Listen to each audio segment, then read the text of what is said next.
Hello students. पिछले topic में हमने पढ़ा था कि हमने पुष्प की संरचना के बारे में जाना था। हमने उसके बाद नर जननांग के बारे में जाना था और उसके बाद हमने मादा जननांग के बारे में जाना था।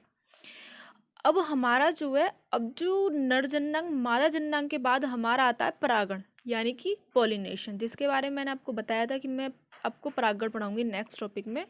तो अब उसको शुरू करते हैं कि परागण हमारा होता क्या है। तो परागण जो होती है, परागण की क्रिया यानी कि पॉलिनेशन, इसमें परागकण यूज होते हैं।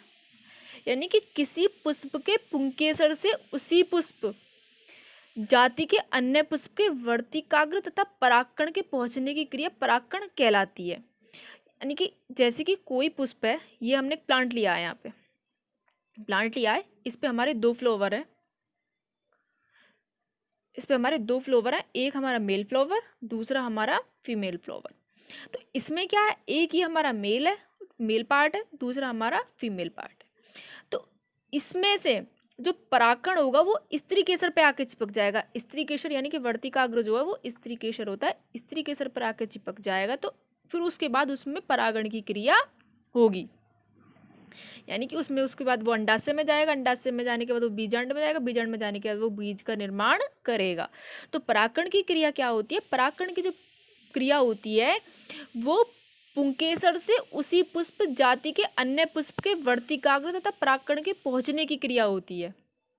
यानी कि एक ही प्लांट होगा, उसमें दो पुष्प होंगे, दो पुष्प में एक मेल होगा, दूसरा फीमेल होगा। जो मेल पुष्प का जो परागण होगा वो फीमेल के स्त्री केसर पर जाके चिपक जाएगा और फिर उसमें क्या होगा, उसके बाद उसमें बीज का निर्माण या फिर फल का निर्माण हो जाएगा। तो जो ये जो परागकण की क्रिया मैंने आपको बताई कि जिसमें एक ही पेड़ होता है और एक ही पेड़ पे दो पुष्प होते हैं, इनमें जो मेल और फीमेल में जो बीच में फ्यूजन होता है, ये होती है हमारी स्वपरागण की क्रिया, यानी कि अपने आप परागण होना, ऑटोगैमी जिसको बोलते हैं। यानी कि जब एक पुष्प के परागकण उसी पुष्प या उसी पादप के किसी अन्य पुष्प के वर्तिकाग्र पर पहुंचते हैं, या तो एक ही पुष्प में हो जाए या उसी पुष्प या उसी पादप के किसी अन्य पुष्प के साथ पहुंच जाए, या तो इसी में हो जाएगा ये परागण या फिर इसके बाद इसमें हो जाएगा। ये जो वर्तिकाग्र यानी कि स्त्री केसर तक पहुंचते हैं, तो यह क्रिया स्वपरागण कहलाती है। उसके बाद बात करते हैं कि स्वपरागण जो होता है वो मेहंदी, डोसेरा आदि पुष्पों में होता है।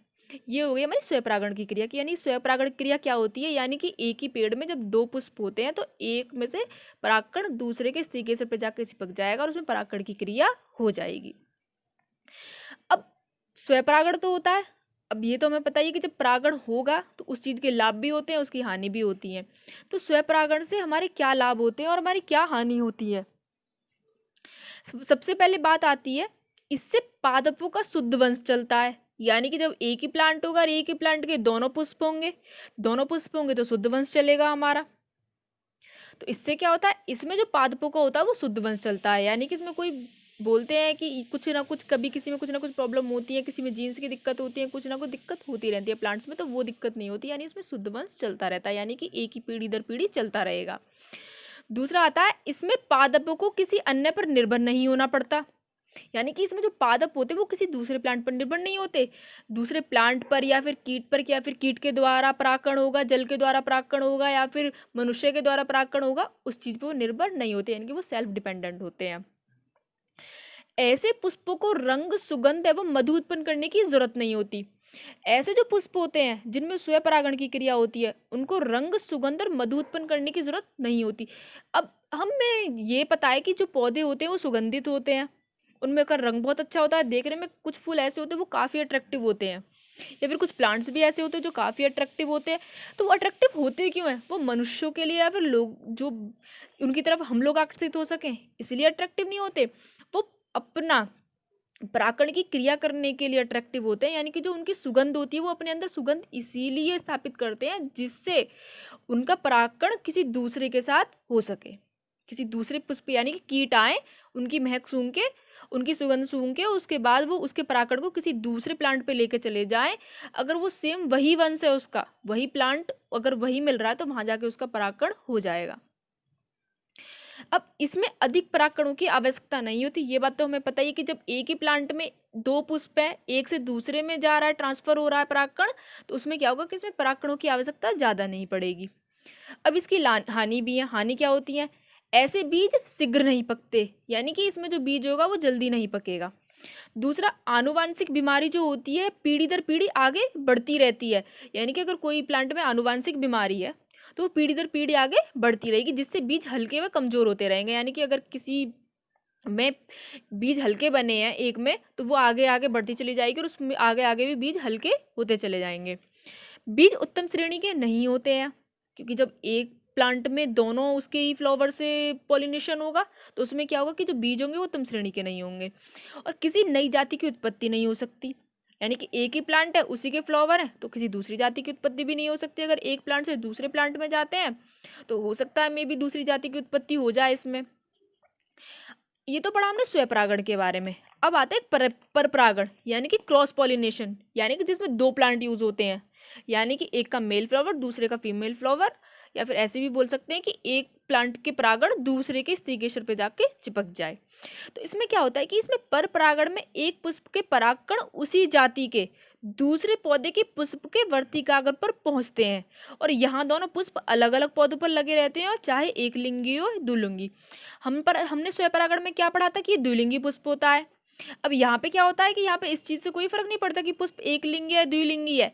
पर परागण में यही होता है कि एक दो पौधे होंगे, एक का पुष्प होगा दूसरे का पुष्प होगा, एक पुष्प के परागकण दूसरे के वर्तिकाग्र पर पहुंच जाते हैं, उसके बाद उनमें पॉलिनेशन होता है। अब जो परपरागण होता है वो कई टाइप से होता है। स्वपरागण तो अपने आप ही हो जाता है। अब परपरागण जो होता है वो कई तरह से होता है। फर्स्ट होता है वो वायु परागण, यानी कि वायु परागण क्या होता है, जिसमें वायु सहायक होती है, यानी कि जो हवा में उड़ के परागकण जो होते हैं, हवा में उड़ के परागकण किसी दूसरे पुष्प पे जाके चिपक जाए, फिर वहां पे परागकण की क्रिया हो जाए। तो एग्जाम्पल है इसके मक्का और चीड़। मक्का और चीड़ में ये परागण वाली क्रिया ज्यादा होती है। दूसरा आता है हमारा जंतु परागण, कि जंतु परागण क्या होता है। जंतु परागण हमें पता ही होता है कि कोई भी कीट पक्षी वो आके फूल पे आके बैठ जाए, फिर उसके बाद वो दूसरे फूल पे जाएगा, तो उसमें क्या होगा वो अपने साथ परागण ले जाता है, परागकण लेके जाता है, और परागकण जो होते हैं फिर वो उसमें वो दूसरे जो पुष्प होता है उसके स्त्री केसर के पास छोड़ देता है, उसमें परागकण की क्रिया हो जाती है। यानी कि जंतु परागण कीट पक्षी घोंघा चमगादड़ गिलहरी हाथी आदि के द्वारा होता है। कीट किस में करते हैं, मटर या अंजीर में करते हैं। पक्षी श्यामल एक पुष्प का नाम है उसमें करते हैं, काफी अट्रैक्टिव फूल है और काफी सुगंधित भी होता है, बहुत सुंदर फूल होता है। घोंघा जिमीकंद में करते हैं, चमगादड़ कचनार में करते हैं, गिलहरी लहसुन में करती है, हाथी रेफलिसिया नाम का कोई प्लांट है उसमें करते हैं। उसके बाद आता है जल परागण। जल परागण क्या होता है, यानी कि तो हमें इनकी उससे पता चल रहा है कि किससे होता है, जल परागण जल की सहायता से ही होता होगा, या फिर इसमें जल सहायक होता होगा। तो इसमें जो इसके एग्जाम्पल है वो है वेलिसनेरिया, यानी कि वेलिसनेरिया में जल परागण होता है, और हाइड्रेला में भी जल परागण होता है। अब आता है कृत्रिम परागण। कृत्रिम परागण क्या होता है, कृत्रिम परागण से हमें पता चल जाता है कि ये मनुष्य द्वारा होता है, और ये तो मनुष्य तो द्वारा कुछ भी हो सकता है, तो इसलिए ये परागण क्या होता है, मनुष्य द्वारा खुद किया जाता है। तो इसमें हमने देखा कि यहाँ पे हमारे दो प्लांट दिखाए हैं ए और बी। ए में एक पुष्प है दूसरे का पुष्प है, यानी कि इसका पुष्प इसके परागकण इसके स्त्री केसर पे जाके चिपक गए, और फिर इसमें क्या हुई, इसमें पर परागण की क्रिया हुई। पर परागण के लाभ क्या होते हैं, पर परागण के लाभ होते हैं इनसे बनने वाले फल बड़े व स्वादिष्ट होते हैं। यानी कि पर परागण की क्रिया में क्या होता है, इनसे बनने वाले फल बड़े और स्वादिष्ट होते हैं। इनसे बनने वाले बीज भी बड़े स्वस्थ एवं अच्छे नस्ल वाले होते हैं। उत्पन्न जातियों में रोग अवरोधक क्षमता पृथक हो जाती है, यानी इनमें जो रोग अवरोधक क्षमता होती है वो अपने आप ही डेवलप हो जाएगी, जिससे कि किसी भी रोग को अच्छे से रोग को लड़ सकते हैं। इस विधि से हानिकारक गुण पृथक हो जाते हैं। इस विधि में क्या होता है, जैसे कि कुछ उसमें हानिकारक गुण होते हैं वो सेपरेट हो जाते हैं। परपरागण से हानि। परपरागण से हानि क्या होती है, इस क्रिया के लिए बाह्य साधनों पर निर्भर होना पड़ता है। इस क्रिया में क्या होता है कि अगर कोई कीट आएगा, मनुष्य द्वारा होगा या जल द्वारा होगा या जंतु द्वारा होगा, तो वो बाह्य साधन हो गया, तो बाह्य साधनों पर निर्भर होना पड़ता है। दूसरा, परागकणों की आवश्यकता अधिक होती है। परागकणों की आवश्यकता इसलिए अधिक होती है, अगर एक परागकण ले जाकर वो दूसरे के स्त्री केसर पे जाके कोई कीट छोड़ देता है तो जरूरी नहीं है कि उसमें परागकण की क्रिया हो, क्योंकि ऐसा भी होता है कि प्लांट दूसरे वंश का हो सकता है, अगर उसी वंश का हुआ तो परागकण की क्रिया हो जाएगी, अगर नहीं है तो नहीं होगी। तो इसलिए परागकणों की आवश्यकता ज्यादा होती है, क्योंकि अधिकतर परागकण नष्ट हो जाते हैं। और परपरागित बीज सदैव सफर करते हैं, और इसमें जो परपरागित बीज है वो सदैव इधर से उधर सफर करते रहते हैं। तो हमारा परागण का टॉपिक आज कंप्लीट हुआ। कल हम पढ़ेंगे हमारे निषेचन। निषेचन के बाद हमारा होगा फल और बीज का निर्माण क्या होता है।